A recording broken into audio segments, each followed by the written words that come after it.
Hey guys, Daliskan akan kembali membahas upcoming project untuk MCU ke depannya. Dari berbagai macam daftar series yang akan tayang di Disney+, ada satu series yang mencuri perhatian para fans. Apa itu? Yap, tentu saja series I'm Groot. Nah, untuk mengetahui seperti apa sih series ini ke depannya, mari kita bahas bersama-sama. Masih bersumber dari pengumuman penting di Disney Investor Day akhir tahun lalu, Kevin Feige menjejali para fans dengan daftar project terbaru Marvel Studio, termasuk sequel ketiga dari Guardians of the Galaxy yang akan rilis di tahun 2023. Namun untuk project Guardians of the Galaxy Holiday Special akan rilis lebih awal yakni di tahun 2022. Kita juga akan ngebahas mengenai project tersebut tentunya di video yang berbeda ya guys. Bersamaan dengan diumumkannya project terbaru dari Guardians of the Galaxy, Marvel secara mengejutkan memberikan satu pengumuman lagi. I'm Groot akan bergabung dengan deretan series Marvel lainnya di Disney+. Series ini merupakan spin-off dari perjalanan Groot di tim Guardians. Melalui cuitan di Twitter, Disney mengumumkan bahwa Baby Groot akan tampil dalam sebuah format series pendek di Disney+. Memang sangat sedikit informasi mengenai proyek ini, bahkan belum ada kabar apapun yang diumumkan secara resmi untuk proyek ini. Rumor-rumor yang beredar pun nyaris tidak ada. Tampaknya Marvel dan Disney ini membiarkan kita untuk berimajinasi tentang bagaimana perjalanan pohon menggemaskan ini nantinya. Sebelum kita membahas series ini lebih jauh, mari kita kenalan dulu dengan karakter yang paling terkenal di tim Guardians of the Galaxy ini. Groot adalah karakter yang diciptakan oleh Stan Lee, Larry Lieber, dan juga Jack Kirby. Karakter Groot pertama kali diperkenalkan melalui komik Tales of Atlantis bagian 13 yang dirilis di tahun 1960. Awalnya, konsep Groot ini diceritakan sebagai villain. Ia sempat bergabung dalam sebuah tim bernama Monster Squad. Sejak muncul di MCU melalui film Guardians of the Galaxy, Groot sungguh mencuri perhatian banyak penonton. Beberapa tahun lalu pun, Marvel Studios sudah mengemukakan rencananya untuk menggarap series sendiri untuk Groot ini. Chemistry yang terbangun antara Groot dan juga Rocket Raccoon, kepolosan, dan juga misteri di balik karakter ini membuat alur filmnya menjadi sangat dinamis. Dan rencana itu, kini ternyata benar-benar akan diwujudkan oleh Marvel Studio. Keterbatasan bahasa yang dimilikinya justru membuat Groot ini terlihat sangat unik guys. Dan yang lebih unik lagi, siapapun yang bersamanya, lama-kelamaan akan memahami bagaimana bahasanya. Meskipun kalimat yang keluar dari mulutnya hanyalah, I'm Groot. Ternyata Marvel juga memiliki penjelasan ilmiah mengenai bahasa Groot ini guys. Maximus the Mad, saudara dari Black Bolt, tercatat pernah melakukan sedikit penelitian mengenai bahasa dari Groot. Meskipun dengan kalimat yang sama, setiap kali Groot mengatakan I'm Groot, ia sebenarnya mengatakan jumlah, frekuensi, dan juga intensitas terhadap sesuatu dalam level yang berbeda-beda. Jadi meskipun kalimatnya selalu sama, repetisi atau pengulangan dari kalimat tersebut ditambah lagi dengan intonasi yang berbeda-beda, menjelaskan banyak hal dan terbentuklah suatu komunikasi yang disebut dengan bahasa. Bagi siapapun yang pertama kali mendengarkan Groot berbicara, memang kewalahan dalam memahaminya. Namun jika sudah lama, lawan bicaranya akan memahami apa yang dikatakannya. Hal ini semua karena Groot membuat kalimat tersebut menjadi sistematis, terstruktur, dan bisa diprediksi seiring dengan berjalannya waktu. Buktinya, Rocket Raccoon begitu memahami Groot, Star-Lord dan juga anggota tim Guardian lainnya, kini pun sudah bisa ngobrol langsung dengan Groot. Nah, kemampuan bahasa yang unik, ditambah dengan pengalamannya menjelajah galaksi, membuat karakter satu ini begitu penting di MCU.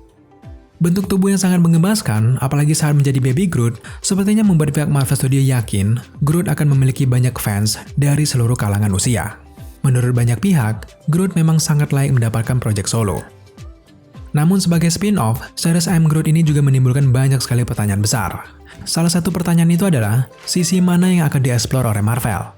Sementara yang kita tahu, Groot kini sudah menjadi anggota yang tidak terpisahkan dari Star-Lord dan juga teman-temannya. Di akhir film Endgame, Thor bahkan bergabung bersama mereka. Nah, hal ini menjelaskan bahwa Groot ini tidak memiliki petualangannya sendiri di MCU. Groot merupakan bagian dari sebuah tim, jelas berbeda dengan karakter lainnya yang bisa tampil dengan ceritanya sendiri. Kalau kita mencermati dari informasi super duper sedikit mengenai series ini, ada satu poin yang bisa kita garis bawahi guys. Satu-satunya petunjuk yang diberikan hanyalah versi Groot mana yang akan ditampilkan nantinya. Series I'm Groot ini akan menampilkan Baby Groot sebagai karakter utamanya. Sekarang, mari kita melihat timeline dari MCU. Di era sekarang, jelas Groot ini sudah mulai tumbuh. Kekuatannya semakin meningkat, ia bahkan membuat gagang untuk Stormbreaker dari tubuhnya sendiri. Pertama kali kita melihat Baby Groot, tentunya di film Guardians of the Galaxy Volume 1. Disinilah awal mula Groot diperkenalkan di MCU. Meskipun memang di akhir film Groot ini mengorbankan dirinya, lalu secara mengejutkan mulai tumbuh lagi sebagai Baby Groot. Jika series ini akan mengangkat kisah dari Baby Groot, maka kemungkinan timeline yang akan digunakan adalah selang waktu antara Guardians of the Galaxy Volume 2 hingga sebelum event Infinity War dimulai. Karena apa? Karena di tengah Battle of Wakanda, Rocket dan Thor muncul dengan Groot yang sudah menjadi remaja. Ada banyak sekali kejadian yang tidak dijelaskan antara selang waktu tersebut. Nah, celah inilah yang bisa dimanfaatkan untuk membangun cerita spin-off dari Groot. Atau bisa saja MCU memanfaatkan perubahan tubuh Groot. Tubuh Groot bisa tumbuh dengan sangat cepat dan juga pesat. Namun kejadian film di Guardians of the Galaxy memberikan kita pemahaman tersendiri. Setelah melakukan pengorbanan epik, ia bisa kembali lahir menjadi Baby Groot. Nah, mungkin karena karta tubuhnya adalah pohon, maka layaknya pohon, ia bisa tumbuh kembali dengan satu ranting kecil saja. Sebagai ras flora, Groot memiliki kemampuan regenerasi yang sangat luar biasa. Apalagi sutradara James Gunn pernah mengkonfirmasi bahwa sebenarnya Groot di film Guardians of the Galaxy Volume 2 itu merupakan Groot yang baru atau keturunan dari Groot di Volume 1. Well, dengan semua fakta ini, ada banyak sekali kemungkinan bagi Groot ini untuk kembali menjadi Baby Groot. Di tahun 2017, Marvel merilis komik series untuk karakter menggemaskan ini dengan judul yang sama, tentu saja I'm Groot. Terdiri dari 5 isu, komik ini ditulis oleh Christopher Hastings dan diilustrasikan oleh Flaviano. Komik Groot ini sendiri bercerita tentang pertualangan solo Groot. Saat itu, tim Guardians of the Galaxy terhisap dan juga terperangkap masuk ke dalam wormhole. Sementara Groot, ia ini terpisah miliaran tahun cahaya dari rekan-rekannya. Di sini diceritakan, Groot dengan tubuh yang lebih kecil dari sebelumnya. Dengan tubuh mungilnya, ia terdampar di sebuah planet yang tidak dikenali. Di sana ia bertemu dengan makhluk-makhluk dan masyarakat yang sangat aneh. Makhluk-makhluk di planet tersebut tentunya tidak akan paham ketika Groot berbicara. Dengan kesulitan itu, Groot diceritakan terus berupaya untuk berkumpul dengan timnya kembali. Jika sinopsis dari komik ini diangkat, maka cerita dari series I'm Groot akan benar-benar sangat segar.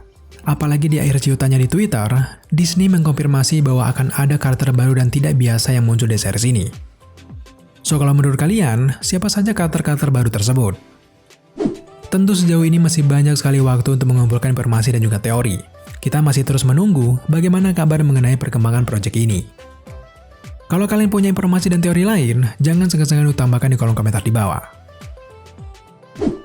Oke guys, terima kasih kalian sudah menyaksikan video kita kali ini.